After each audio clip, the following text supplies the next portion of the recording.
Olá pessoas, como é que vão? Esses dias, em um outro vídeo do canal até, fizeram uma pergunta que foi a seguinte: pense em fazer psiquiatria, apesar de não ter problema com conversão e tal, eu não tenho interesse nenhum em usar bisturi e abrir pessoas. Eu queria saber se é necessário você fazer medicina para fazer psiquiatria, ou se precisa fazer medicina, se você pode pular algumas coisas. E, bom, eu podia responder de uma forma assim mais direta, mas essa é uma dúvida de muita gente, então achei melhor trazer aqui um vídeo que aí todo mundo tira suas dúvidas.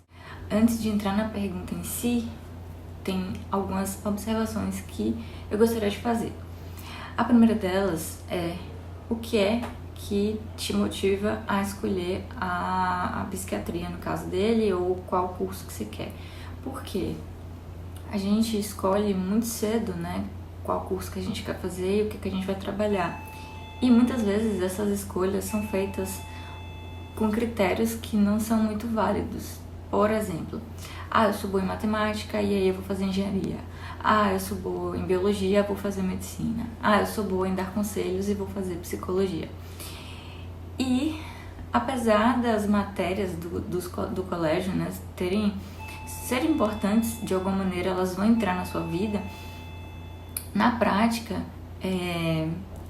só esses critérios não são suficientes para você decidir que curso que você vai fazer. Porque uma coisa é a teoria, outra coisa é a prática. E, inclusive, dentro de cada profissão tem diversas áreas de atuação e tudo mais. Então, acho muito bacana quando tem escolas que promovem feiras de profissões. Agora não, né, por conta da pandemia, assim, mas talvez feira de profissão virtual, enfim. Mas que convide profissionais de diferentes áreas para falar um pouco sobre seu dia a dia, sua área de atuação. Porque isso é bem importante para a pessoa, né, ter contato. Às vezes a pessoa não tem familiar ou alguém mais próximo que trabalhe com aquilo e acaba entrando meio sem saber como é que funciona na prática. Então essa coisa é bem importante de você decidir, de você ver antes de você decidir.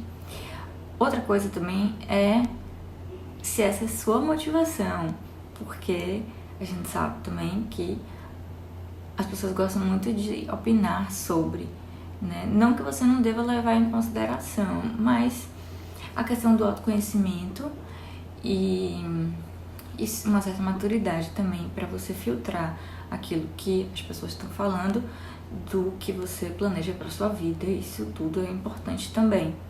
Eu tô falando isso porque tem uma certa glamorização com relação assim, à medicina e tal, e aí muita gente acaba indo por esse viés, só que na prática não é bem assim, né?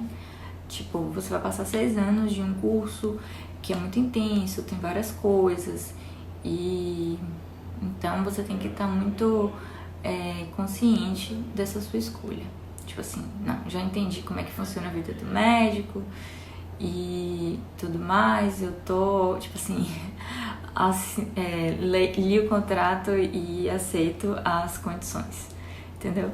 E tem que ser assim, então, pra você primeiro decidir o que você vai fazer, beleza?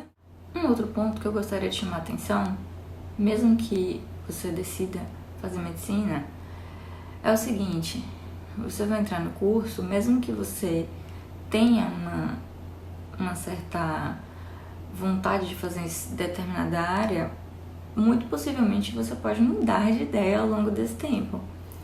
E por que eu tô falando isso? Porque é muito comum que tenha essa conversão diagnóstica ao longo dos anos. Na nossa turma, por exemplo, tinha uma enquete que fizeram no primeiro e no final do curso, né, pra saber assim, qual é a especialidade que você tá pensando em fazer e pra comparar. E assim, muita gente, não sei se foi a maioria, mas assim, muita gente mudou. Então, tinha pessoas que entraram assim com uma certeza absoluta que ia fazer cardiologia e depois fez clínica médica e resolveu fazer endócrino. Muita gente entrou querendo fazer cirurgia e depois mudou de ideia e entrou em anestesiologia, terapia intensiva e radiologia, enfim, porque justamente a gente vai, na prática, vai vendo que aquilo mais se adequa e também a seu próprio amadurecimento, entendeu? Por exemplo, eu também, quando entrei na faculdade, eu não tinha certeza do que eu queria fazer de especialidade. Apesar de ter um pé lá na psiquiatria, mas eu entrei assim, com o coração aberto para conhecer tudo e depois ver o que eu escolhi. E na verdade eu só fui escolher realmente depois que eu passei 2 meses de opcional, tendo mais contato com a prática. Aí sim eu falei, não, é isso aí. Então não tenha pressa de decidir o que você quer fazer de especialidade, porque você tem esse caminho todo para percorrer. E agora vamos para a questão do que aqui se pode não pular matéria e tal. Então, sobre essa questão de você não gostar de bisturi e querer pular matéria, mesmo que você tenha certeza que você vai fazer determinada especialidade clínica, que não vai ter contato com isso, precisa passar por todas as grandes áreas. E assim, não tô falando isso porque eu passei e aí você tem que passar também, porque, enfim, não. Porque de fato tá na grade curricular, então você tem que cumprir. E segundo, porque de fato vai ser importante, é importante.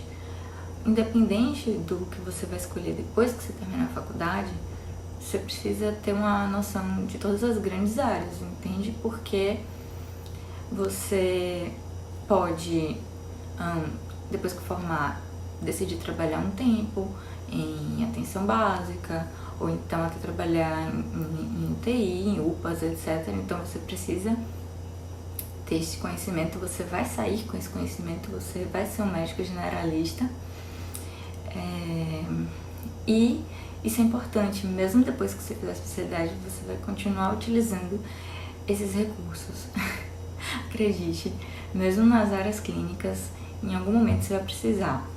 Então, dando exemplo, eu e Elisa fizemos uma aula para diferenciar delírio, que é um quadro orgânico de delírio, e todo mundo precisa saber disso, mesmo, enfim, independente de qualquer especialidade, mesmo que você vá fazer cirurgia, você vai ter que saber um pouco sobre essa diferença, porque pacientes em pós-operatório, por exemplo, podem apresentar um quadro de delírio. E mesmo que você vá chamar a psiquiatria para interconsulta, às vezes não vai dar tempo e você precisa saber fazer um manejo inicial dessa agitação, um exemplo. A mesma coisa, o contrário, como psiquiatra, você também vai precisar muitas vezes utilizar os recursos que você aprendeu de clínica. Dá um exemplo, aqui no plantão de psiquiatria, o médico plantonista, ele é chamado várias vezes para avaliar alguns quadros clínicos dos pacientes. Então você faz a ausculta, você levanta suas suspeitas, a depender do que for, se for algo que dá para manejar no próprio hospital, você vai fazer a conduta. Se você achar que não dá, você vai fazer um relatório explicando tudo para fazer a transferência. Então, isso é comum, assim, no dia a dia. Você vai usar estetoscópio, acredite. Inclusive, se você não quer fazer trabalho em emergência, mesmo no seu consultório, você pode se deparar com um quadro em que você suspeita de alguma causa orgânica. Se você não teve essa vivência, como é que você vai saber fazer isso? E com relação especificamente a essa parte de procedimentos e cirurgia, também vai ser importante. Mesmo que você não queira trabalhar com procedimentos, tem um vídeo, inclusive, que eu falo sobre quais são os procedimentos que existem na psiquiatria. E acredite, você pode vir a precisar também saber isso. Pegar acesso, fazer sutura,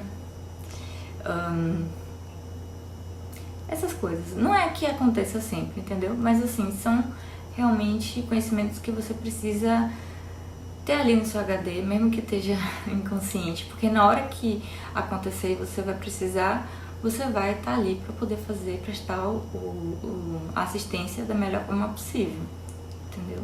Saber fazer uma reanimação, nossa, tudo, assim, precisa mesmo.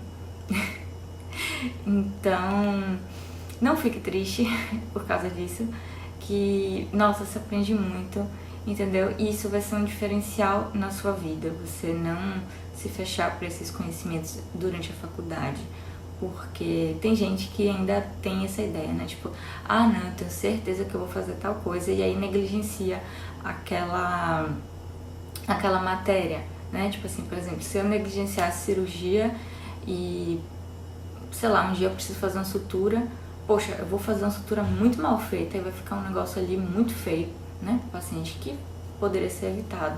Ou então, nossa, você sabe, você tem que prestar o primeiro socorro ali para aquele paciente, você precisa saber fazer RCP. E é isso, espero ter tirado as dúvidas e beijos e tchau!